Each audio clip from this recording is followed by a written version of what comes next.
Hello, everybody. Welcome. My name is Terry Bowen. I'm a Master Soul Coaching Practitioner and teacher, Oracle card reader, and many other things. And today I'm very excited to be here. Very nervous, very excited to be here though as well, because I'm going to be talking about connecting to your soul through the four elements. And for me, your soul is constantly whispering to you, but it can be drowned out by daily life. And today, I want to help you reconnect with your soul through the four elements so that you can listen to what your soul has really got to say to you to help you live a more authentic life. But first, a little bit about me. So my name is Terry. I live in London with my husband and our four chihuahuas, and a pregnant one as well. So I'm expecting a little bit of mayhem towards the end of this month because we've got some puppies on the way.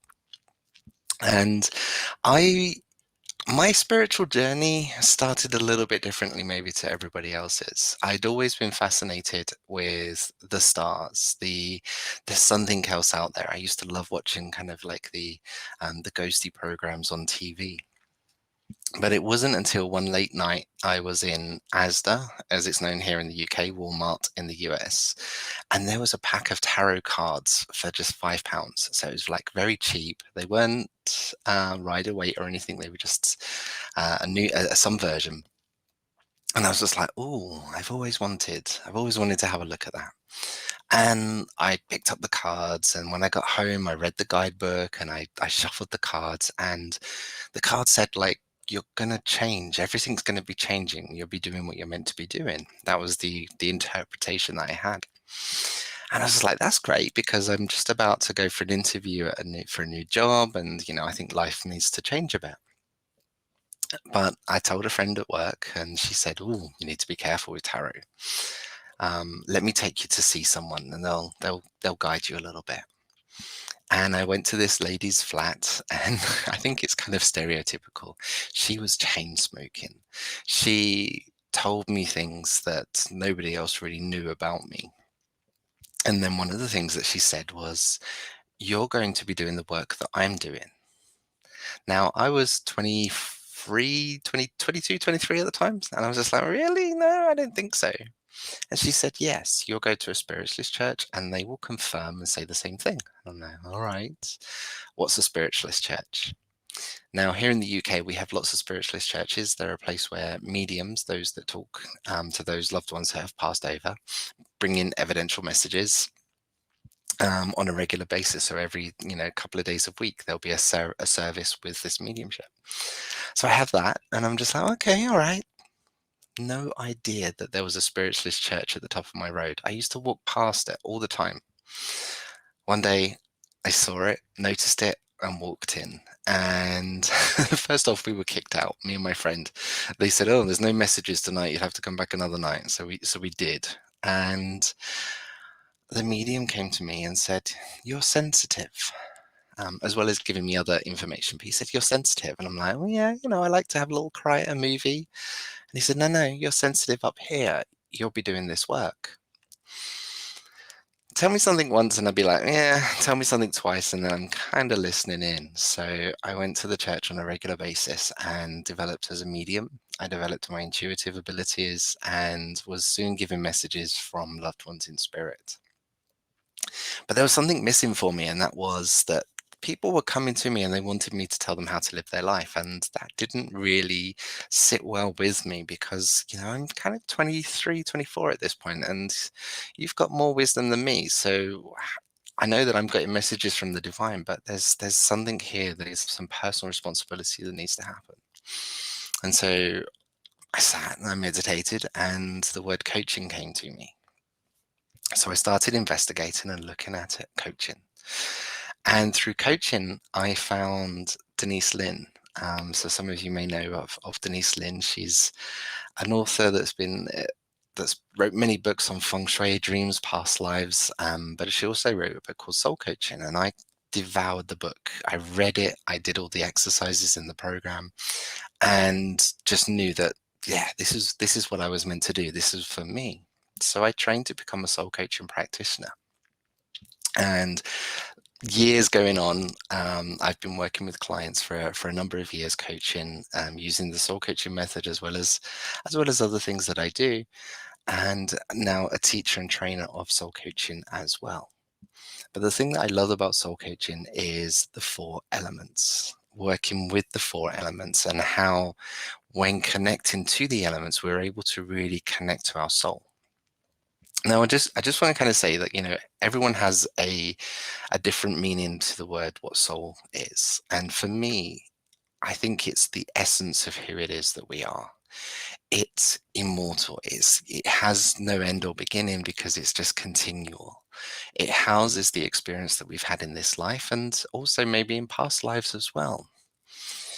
And soul coaching isn't necessarily about coaching the soul, but it's about coaching you to connect to who it is that you are so that you can connect and hear those messages from your soul. And for me, when I connect to my soul, I'm in tune. I'm in the moment. I'm present. So for me, when I'm really in that space of connecting to my soul, things happen, magic happens, wonders happen. It's following those little intuitive hunches that tells you to do certain things, or something, go down the left way rather than the right if that's the way that you normally go.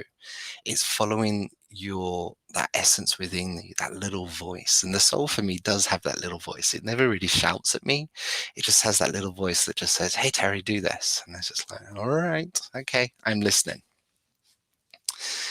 So I want to talk about the four elements. And within each of these elements, I'm going to give you an invitation, a little thing that you can do.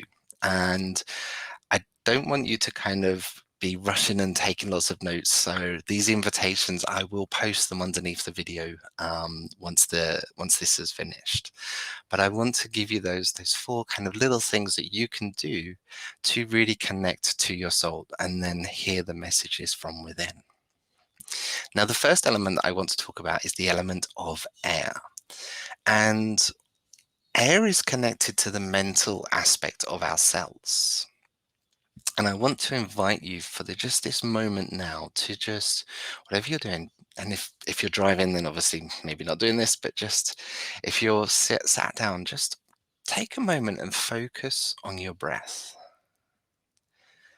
Focus on the way that it flows into your body, the way that you let go of your breath. And as you do so, notice how things become a little bit quieter. Things become a little bit calmer. Whenever I'm working with a client and things are becoming a little bit overbearing, I just get them to say, okay, take a breath. And just do that now. So nice breath in. And let it go. I love just that simple motion just brings in that sense of calmness, brings that sense of clarity, and it allows you to then focus on what is true, what is here and now. And for me, the element of air does bring us, helps us to bring in change and transformation, but it also brings in inspiration. If you think about music and the way that music just kind of can flow along in the air, it gives us the ability to, when we focus on our breath or we focus on air, it brings in mental clarity. And it gives us the ability to then to really analyze, evaluate what is going on, what is happening in our lives right now. It does have the ability to also judge, and I'm going to touch on that in a moment. But by focusing on the element of air and bringing in fresh air into where you are, into your space, gives you that opportunity to kind of really see what is going on, what is the truth of this moment. And I would say, how many of you have, like, when you've walked in and things are a bit stuffy and you can't think, that you open the windows, open the doors to let that fresh air come in and to give you that sense of freshness, breathe, and opens the mind. So when we focus on our breath, all these functions just become clearer, things become easier for us, and also we can do more. too often, and correct me if I'm wrong, too often we often get asked to make decisions just on the spot. What do you want to do? And we freeze up. We kind of like, how many times do you hold your breath like, I'm not too sure. But if you take a moment and just focus on your breath when you're asked a question, when you're in that place of, what is it that I need to do? Where do I need to go? When you take a breath, it gives you that space to then think, to breathe, to understand, and then make a decision. So our decisions then become more centered and give us the opportunity to do so what is really true for ourselves. Air for me also brings us into the present moment. And my invitation for you in ways of connecting to your soul is to find out where you are and what is happening in your life at this moment in time. Now, on with pen and paper, and again, I'm going to write out. I'll share these invitations for you in the chat, so you'll be able to see them. But I want you to write out what is happening in your life at this moment. Where is it that you are?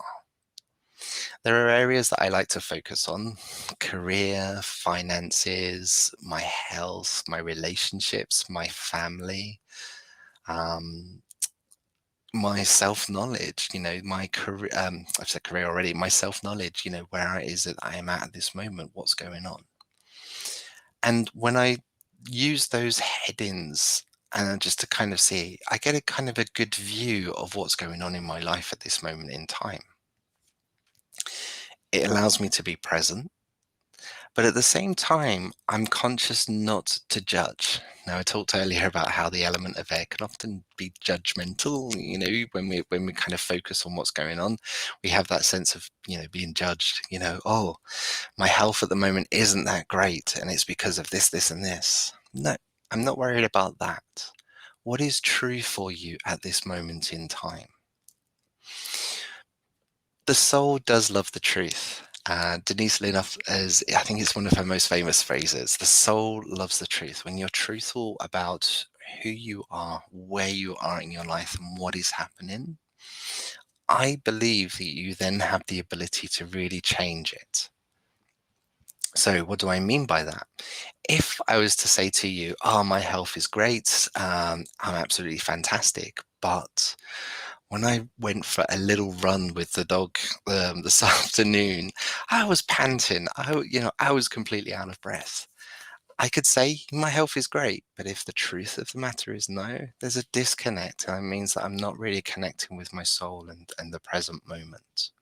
So be truthful about where you are in your life right now, even if you don't like it, even if it doesn't, feel what you want to be doing. Being truthful of where you are now actually gives you then a starting block to say, actually, this is something I want to change. This is something I want to shift. So take a moment writing down where you are in your life right now, just being honest. Because when you're in that present moment, you can then really truly make changes. You can ask yourself the next question, which is, well, what can I do to make a change there? What can I do to shift this? And when you're in that present moment and you're focusing on your breath and the element of air, your soul then kind of comes up to you. Mine just said, maybe take the dogs for more walks than once a day. They're little chihuahuas. They've got little legs, but so that's my excuses. That's me being judgmental. But actually, my soul's just saying, take them for more than a quick walk. Take them out for more. Do that for my health. The next element that I want to talk about is the element of water. And with the element of water, it's very much connected to our emotional selves. It's such an important, air is, we need air to breathe. Water, we use it to drink, to hydrate, but we also use it for purification, for cleansing. Our bodies are actually made up of 60% of water. Now, I know there's going to be people saying to me, oh, no, it's this much and it's this much. This is the latest stat that I saw, and if I'm wrong, then please forgive me. But at least 60% of your body is made up of water.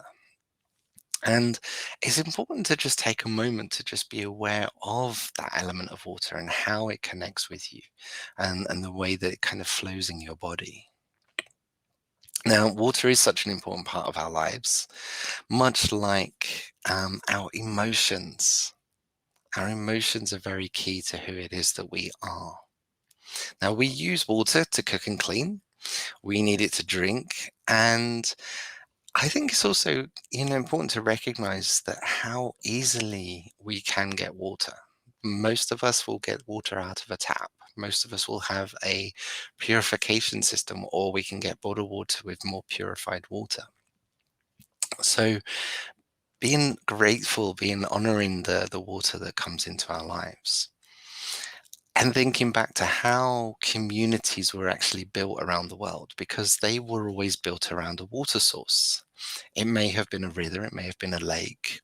Um, and so we are in a different position now because we don't necessarily all live next to a lake or a river, but we still get that water coming into our lives, into our homes.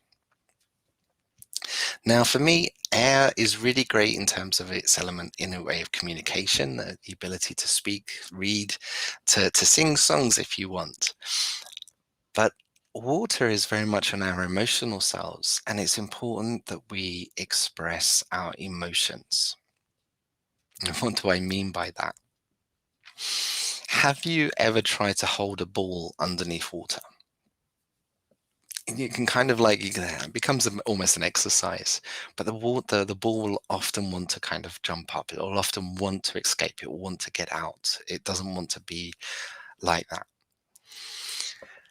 And I think that a lot of the times we are trying to diminish our emotions. Now, if you've ever, maybe it's just me. I don't think so, but maybe it's just me. But if you've ever had a moment when you've been really happy, really joyful, really kind of like jumping for joy, and have you ever had someone come up to you and say, "Oh, what are you so happy about? What's going on? Why are you so happy?" It's almost like you have to justify your feelings. And in the same way, if you're feeling sad or upset, those people come around and they're just like, well, don't feel sad. Don't do that. No, don't feel sad. Don't get upset. Don't cry. And we diminish, we try to block our emotions, and yet our emotions can teach us so much about ourselves and what it is that we're experiencing. I often think that people just want us to walk around in that default mode. They just want us to be kind of like neutral. No happiness, no joy, no sadness, just be okay. And I kind of think that's a little bit boring, and that I really want to experience my emotions.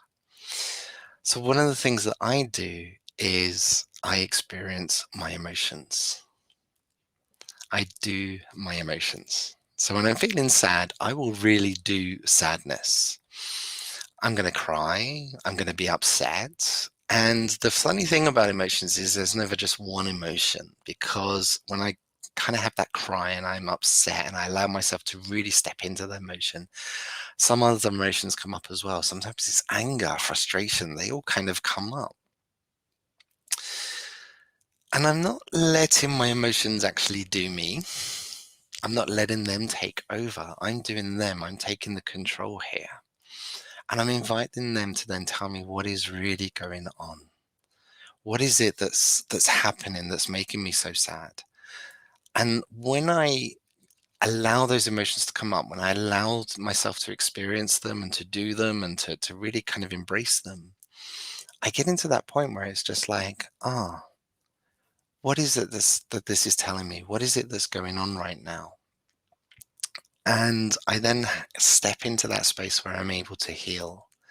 Then I step into that space where I'm able to move beyond what has happened before. It gives me that opportunity to, in some ways, go from that sadness into that kind of default mode. But actually, that leads me into the joy, into the happiness. Now, my invitation to you, though, is because I think, sometimes there's a little bit too much sadness. Now, I'm not saying don't be sad, don't be angry, don't be upset, but I do want to invite you to step into more joy, because when we step into joy and when we step into happiness, it gives us that opportunity to really embrace life and for more of that to come in. So, I'd love for you to, and here's my invitation for inviting you to write down 5, 6, 10 things that juice your energy, that feeds your soul, that makes you just kind of feel alive. What do you love to do? What do you enjoy doing? Um, One of the things for me, I love doing my Lego. I love buying houses, the housing Lego, and then I kind of sit, I put some TV on, or sometimes it's just music, and I love to just kind of sit and build these little houses, and everything. So that's one of the things that I love. I love a good cup of mint tea. That just really kind of juices my energy. It just makes me feel good, and it sets me into that mode. So I want you to make a list of all those things that you love, all the things that you really enjoy. And then ask yourself, when did I last do them? When did I last do this? And then when can I do it next? Because chances are the things that we love to do, the things that we really enjoy, we don't do them as much. We're more focused on making sure that everyone else is okay, everything else is being handled. We don't have that opportunity to just kind of sit and do something that we love. So I invite you to really kind of make a list of, 10 things that you love to do. And if that's too much, just 2 or 3. But write down some things that you love and then make a plan. I'm going to do this. I'm actually going to do my Lego after dinner tonight. That's my plan, because I have not done it for weeks. And I've got a set that's kind of half done. So do something to really experience your emotions, but really I'm going to invite you to experience the joy. The next element that I want to talk about is the element of fire. Now, there's more to fire than just the physical aspect. There is the sun, there is the stars. Electricity is a form of the element of fire. And electricity very much powering our conversation right now, powering our event here. But also, fire is connecting to the spiritual aspect of ourselves. It can also put a light on the shadow, and highlight the things that we don't really want to look at. But I'm not going to go that way today. I often think of, when we're connecting to the element of fire, it's almost you're inviting transformation into lives. My favorite, I have 2 images that comes to mind with the element of fire. The first one is the phoenix. It's that essence of, the fiery bird, and how it burns up and then creates anew.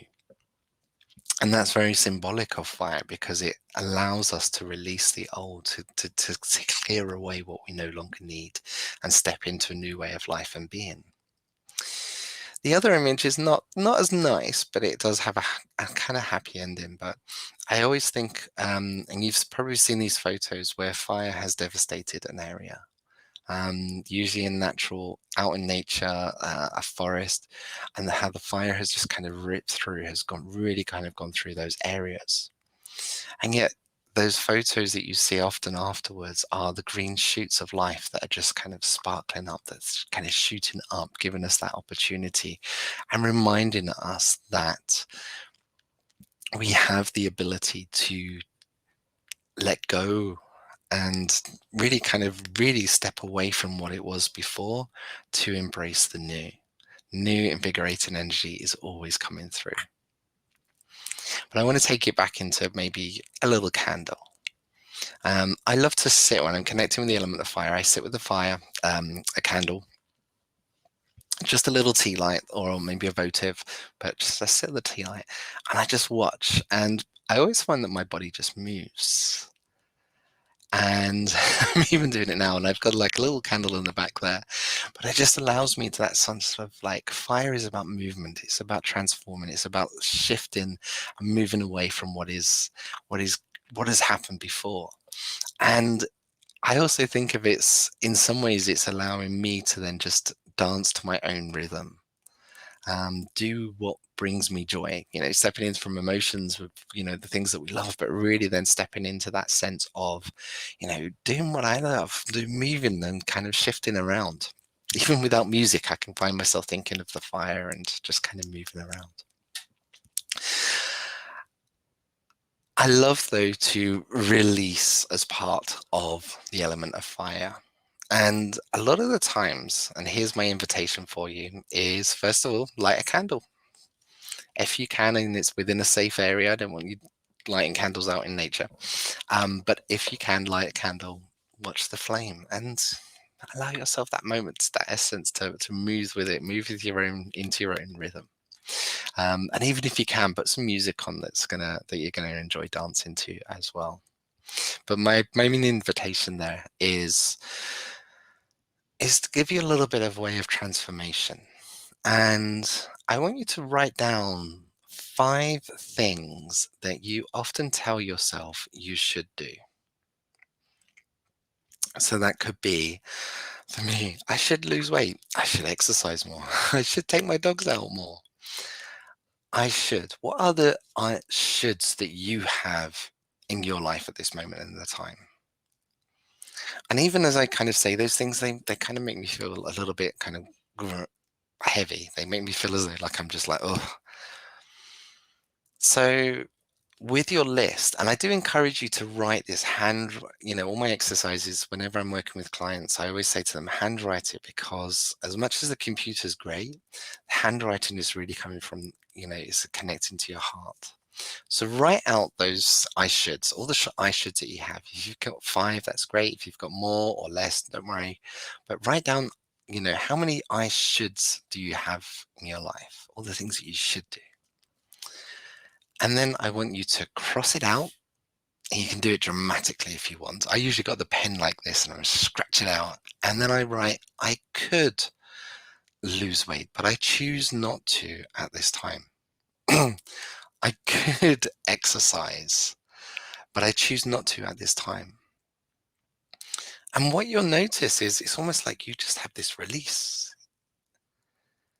There is a lot more that I do with this exercise with my clients, because, sometimes I look at, well, where does that should come from? And sometimes it's my own voice, sometimes it's generational, it's my parents, or it's work or something else. But often we have these shoulds in our lives, the things that we should do, that don't necessarily line up with who it is that we truly are at this moment. So let's let them go. If they're really important, they will come back to us and we'll find a way of doing them. But for now, let go. Allow yourself this moment of transformation to become lighter and freer, and then start dancing with the flame and notice how different it is there. All right.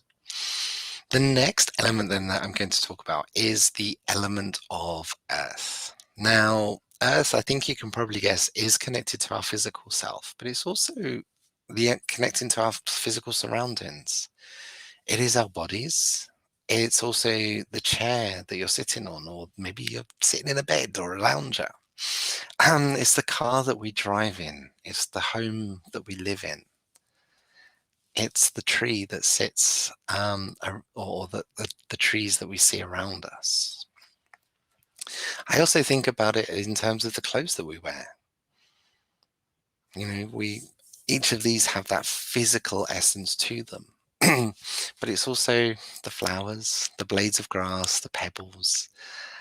It's everything that has that physicalness.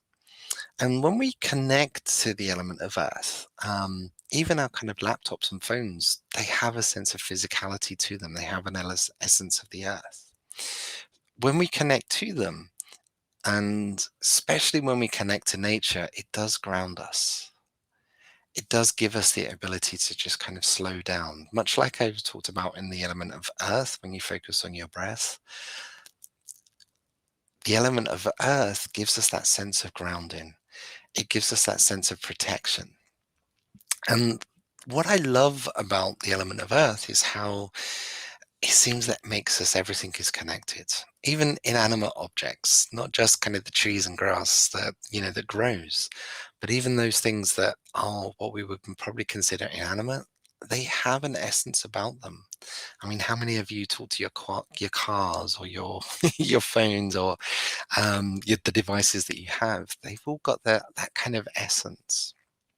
And we often find ourselves just drawn to the things that we need, and sometimes the things that need us. But connecting to the element of earth gives us that essence and the ability to really just ground.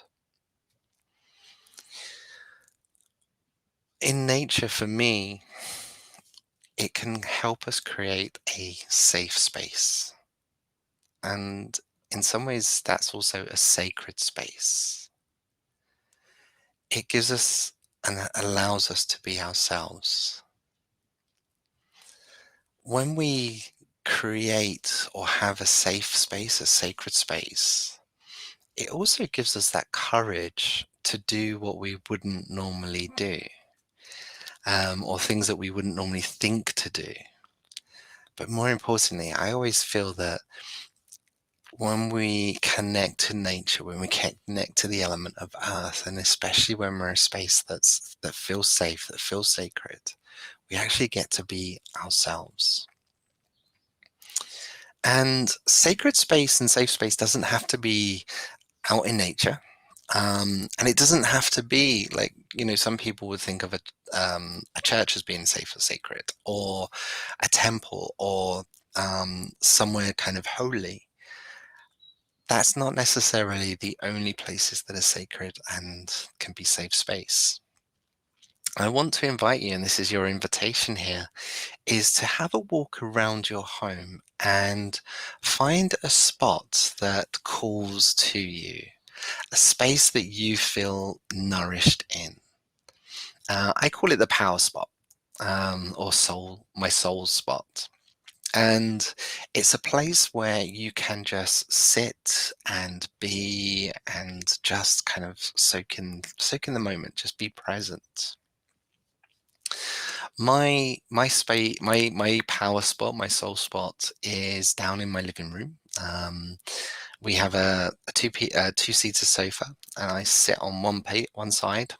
I have a bookcase that's just there, and it's a place where I can sit and I can work with my journal. I can sit with my journal. I can pull an oracle card.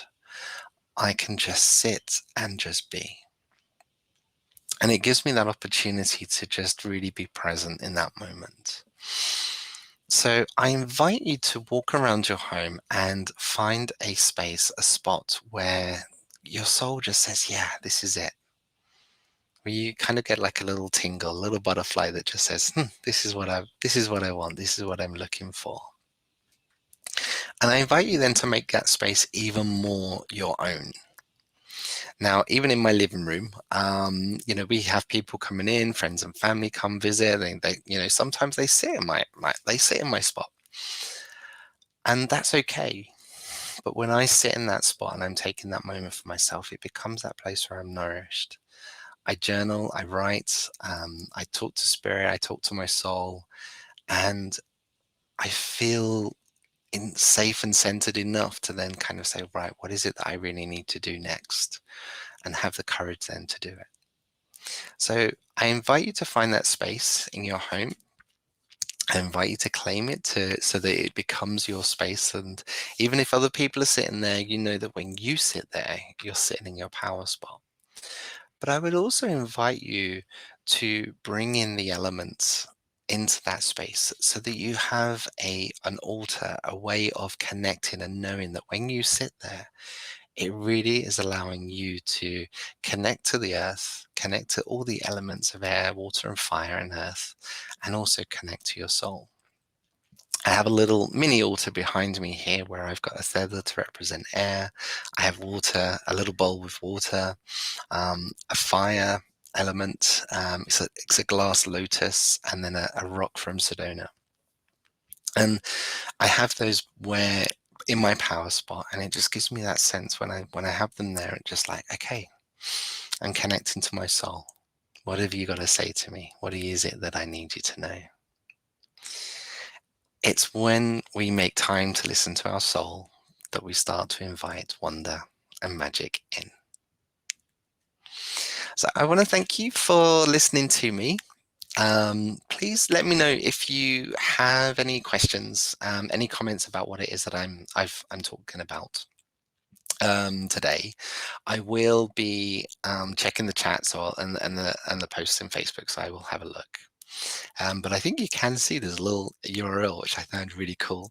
But if you go to my website and then /elements, and as you go there, it will give you the opportunity to connect with me, but then also to book in a 4-element coaching session. Now, what I do is I use oracle cards as a way of connecting with the elements on a deeper way and helping you to then see what messages your soul has for you. And if you put in the code, you'll have to kind of tick the little box and then put in the voucher code of SGF 2024. You will get £20 off. So I would invite you to do so. It will expire by Sunday. Sunday will be the last day to book at with the discount voucher. But if you have any questions, then please do let me know, and I will see you in the chat in the group. But otherwise, thank you very much for listening to me, and I look forward to connecting with you again soon. Thanks, everyone. Take care. Bye bye.